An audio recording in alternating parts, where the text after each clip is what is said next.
क्या हो अगर आप इंडिया के अंदर सर्वश्रेष्ठ कलाकारों में से एक हो। आपके बनाए गए गानों पर 50 मिलियन से भी ज्यादा व्यू आसानी से आ जाते हो। यहाँ तक कि आपके गाने इन्फ्लुएंसर से लेकर बड़े बड़े सेलिब्रिटी तक पॉपुलर हो और आप यंगस्टर के आगे बहुत ही ज्यादा फेमस हो। ये किसी सपने से कम नहीं है, लेकिन इसी सपने को सच किया है सुमित गोस्वामी ने, जो कि सुपरस्टार की जिंदगी जी रहे थे। लेकिन अचानक से एक दिन ये सब कुछ खत्म हो जाता है और वो अपने ही फैंस के थ्रू ट्रोल होते चले जाते हैं और हालत तो इतनी ज्यादा खराब हो जाती है कि लोग उनके घर के आगे फायरिंग करना शुरू कर देते हैं।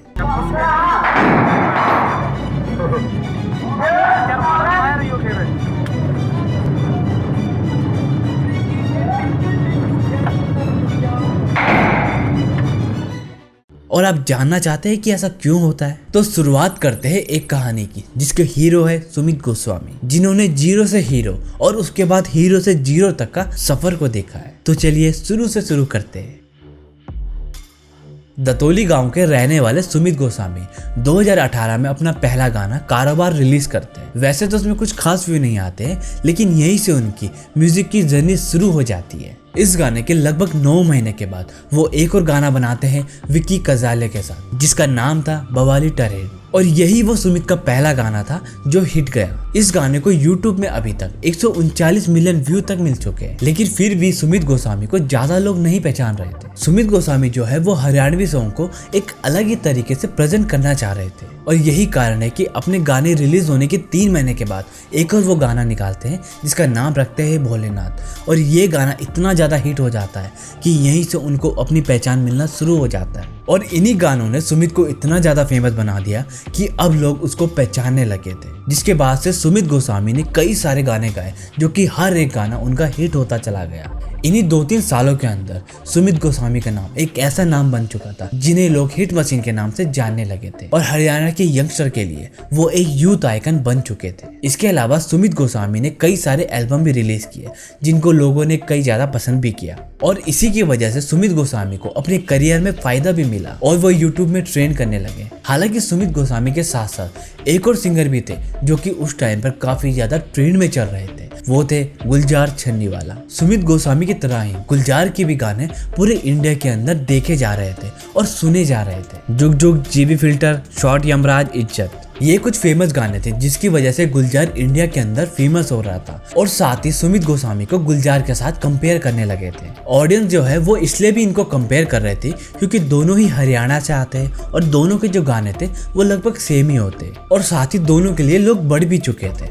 और इसके बाद से सुमित गोस्वामी एक अपना नया गाना निकालते हैं जो कि होता है फीलिंग। जैसे ही ये गाना रिलीज होता है वैसे ही बहुत ही कम समय के अंदर इसमें 50 मिलियन व्यूज से भी ज्यादा आ जाते हैं, और ये गाना सुमित के करियर का सबसे फेमस गाना बन चुका था। ये उनका हिट गाना तो था ही, लेकिन उनका ये गाना लास्ट गाना था, क्योंकि इसके बाद जो उनके साथ होने वाला था वो सुमित गोस्वामी ने कभी सोचा भी नहीं था। क्योंकि सुमित गोस्वामी एक केस में फंस चुके थे, उनके ऊपर कई सारे एलिगेशन लगाए गए और यहीं से उनका डाउनफॉल भी स्टार्ट हुआ। तो हुआ कुछ ऐसा, अमन बैसला जो कि एक बिजनेसमैन थे और साथ ही समाज सेवा का काम किया करते थे, उन्होंने 29 सितंबर 2020 को सुसाइड कर लिया। अमन बैसला ने अपने सुसाइड से पहले एक वीडियो और नोट को छोड़ा था, जो वीडियो काफी ज्यादा वायरल भी हुआ। उन्होंने उस वीडियो में बताया था कि वो किसकी वजह से सुसाइड कर रहे हैं। उन्होंने उस वीडियो में 2 नाम लिए, एक तो नेहा जिंदल, दूसरा सुमित गोस्वामी, और उन्होंने इसकी वजह बताई थी कि सुमित गोस्वामी और नेहा जिंदल ने उनके पैसे वापस ना करने के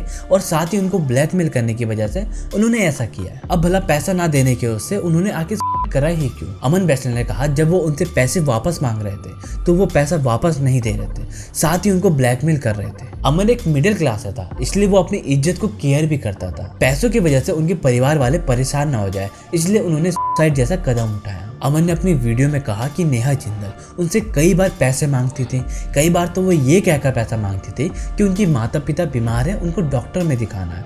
इसलिए अमन क्या करते थे, उनको पैसा दे देते थे। अब जाहिर सी बात है, अगर कोई बोलेगा कि मेरे माता पिता बीमार है तो हर कोई पैसे देने के लिए हमेशा तैयार रहता है, और अगर पैसे नहीं भी होते तो हम कोशिश करने लग जाते हैं कि कहीं ना कहीं से हम पैसों को जुगाड़ करके उसको दे दे, ताकि उसके माता पिता डॉक्टर को दिखा सके और ठीक हो सके। और इसी चीज का फायदा नेहा जिंदल ने उठाया। एक बिजनेस पार्टनर के नाते उन्होंने कई बार तो 5 लाख रुपए दिए, कई बार 30 लाख रुपए दिए, कई बार 10 लाख रुपए दिए। लेकिन जब समय बीतता चला गया तो अमन ने जब पैसा वापस मांगा तो उनको मेंटली हरास किया गया, ये तक कह दिया गया कि उनके ऊपर रेप का केस लगा दिया जाएगा और उनको इसी तरह से ब्लैकमेल करते चले गए। अमन ने कहा कि नेहा और सुमित गोस्वामी ने उनको मेंटली बहुत ही ज्यादा तोड़ दिया है, जिसके कारण से वो लंबे समय से परेशान थे। उन्होंने बहुत ट्राई किया कि वो इन मामलों को शॉर्ट कर दे, लेकिन कोई फायदा ही नहीं हुआ क्योंकि नेहा जिंदल सुमित की टीम में वीडियो कोऑर्डिनेटर थी, जिसकी वजह से उसे सुमित का सपोर्ट भी मिल रहा था। लेकिन जब अमन ने सोचा कि मैं ऐसा करता हूँ कि सुमित के पास जाकर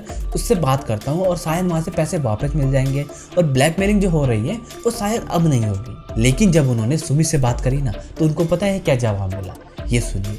जो साहब घनी भड़क दे, 2 बाउंसर गन मैंने पाल रखे हैं, उन 23 इतने पीछे जा हैं, जो साहब मेरे तक भड़क देता मैं अगले बंदे थे इतनी भड़क दे देंगे, उनकी फैमिली तक भड़क कर देंगे। जिसके बाद से अमन ने अपनी लास्ट वीडियो में नेहा जिंदल और सुमित गोस्वामी को गलत साबित करने का सारे के सारे प्रूफ दे दिए थे और अपने परिवार वालों से माफी भी मांगी और आत्महत्या कर ली। इसके बाद जैसे ये वीडियो वायरल हुई, पुलिस ने तुरंत ही इसमें एक्शन लिया और एफआईआर को रजिस्टर किया और अपनी जांच को शुरू कर दिया। साथ ही नेहा और विपिन खत्री को भी उन्होंने अरेस्ट किया और सुमित गोस्वामी का उन्होंने पूछताछ के लिए बुलाया। पुलिस ने डिजिटली रिकॉर्ड्स का जांच करना शुरू कर दिया, उनके फाइनेंशियल रिकॉर्ड को भी देखना शुरू कर दिया था। लेकिन इस केस का इम्पैक्ट ऐसा हुआ, सुमित की जो इमेज है वो काफी ज्यादा बदनाम होती चली गई क्योंकि रिकॉर्डिंग में साफ साफ नजर आ रहा था कि सुमित उसको क्या कह रहा है और उसका जो घमंड है वो साफ साफ नजर भी आ रहा था। सुमित गोस्वामी जब अपने बाउंसर की धमकी अमन को दे रहा था तब लोग ने जब वो सुना तो वो काफी ज्यादा उस पर भड़क गए और वो इतना भड़क गए कि वो सुमित गोस्वामी के घर के बाहर जाकर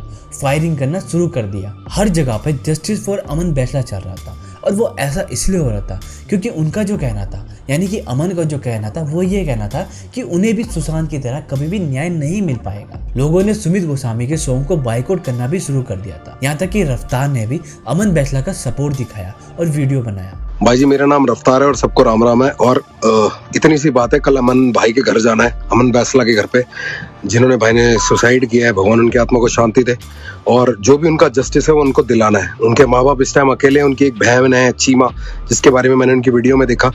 उनको ऐसा लगना नहीं चाहिए वो अकेले हैं। तो सेक्टर 11 B3 मकान नंबर 218 कल रोहिणी में हम सारे लोग मिल रहे हैं और मिलना है। इस जंग को अंत तक लड़ना है, ये किसी भी भाई के साथ हो सकता है।